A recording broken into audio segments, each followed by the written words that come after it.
उत्तर प्रदेश के मुख्यमंत्री मंगलवार को बरेली दौरे पर रहे, जहां उन्होंने जिले को 932 करोड़ रुपए की विकास परियोजनाओं की सौगात दी।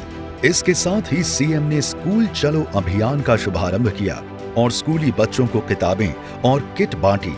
साथ ही मुख्यमंत्री उद्यमी योजना के तहत लाभार्थियों को चेक भी दिए। इसके अलावा बेहतर काम करने वाले उप निरीक्षक बदायूं को भी सम्मानित किया, जिसके बाद उन्होंने कार्यक्रम को संबोधित किया और कार्यक्रम में मौजूद लोगों के साथ प्रदेश की जनता और नेताओं से भी बड़ी अपील की, जिससे कोई भी बच्चा अशिक्षित न रह सके।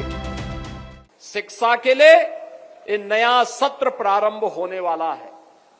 आज से सभी स्कूल कॉलेजेज हमारे खुल रहे हैं और स्कूल का यह नया सत्र प्रारंभ होने पर इन नौनिहाल बच्चों का मैं स्वागत करने के लिए और वे स्कूल जा सकें, आप सभी बरेली वासियों को और बरेली के माध्यम से पूरे उत्तर प्रदेश वासियों का मैं आह्वान करूंगा कि इन बच्चों को अपनी आने वाली पीढ़ी के रूप में प्रस्तुत करते हुए, आने वाले भविष्य के रूप में प्रस्तुत करते हुए कोई बच्चा छूटने न पाए और हम सबको स्कूल चलो अभियान के साथ जुड़ना होगा।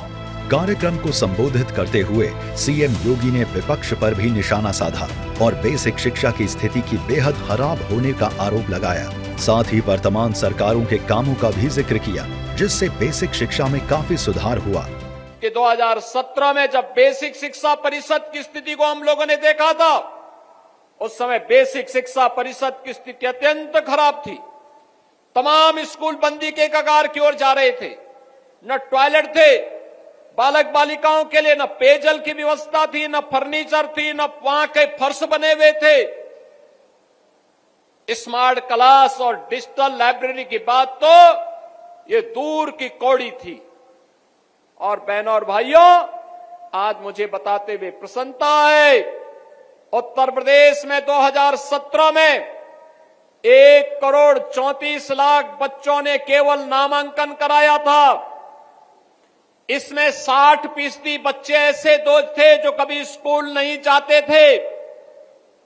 और आज मुझे बताते हुए प्रसन्नता है, स्कूल की कायाकल्प होने के बाद उत्तर प्रदेश के अंदर आज के दिन पर गत वर्ष हम लोगों ने 1,91,00,000 बच्चों को डीबीटी के माध्यम से 1,200 रुपये हर बच्चे के अभिभावक के अकाउंट में हम लोगों ने भेजने का काम किया।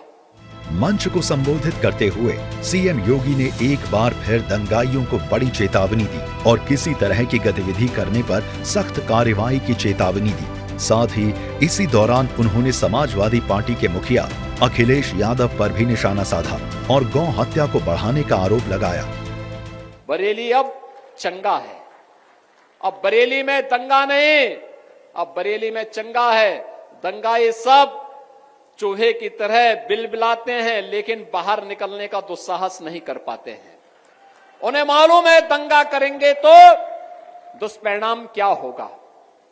बाप दादों ने जो कमाई की होगी वह भी एक झटके में सरकार जब्त करके गरीबों में बंटवाने का काम कर देगी। और इसीलिए आज मैं आपके पास आया हूं आपसे कहने के लिए, आज बरेली विकास के पथ पर अग्रसर हुआ है, इंफ्रास्ट्रक्चर का नया मॉडल दे रहा है। अपनी नाथ नगरी की पहचान को पिछली सरकारों ने बरेली को झुमका के साथ जोड़ा था। हम लोगों ने बरेली को नाथ नगरी के रूप में नाथ कॉरिडोर देकर के आपको आपकी पौराणिक पहचान दिलाने का काम किया है। देखिए, ये निराश्रित गोवंश समाजवादी पार्टी ने दिए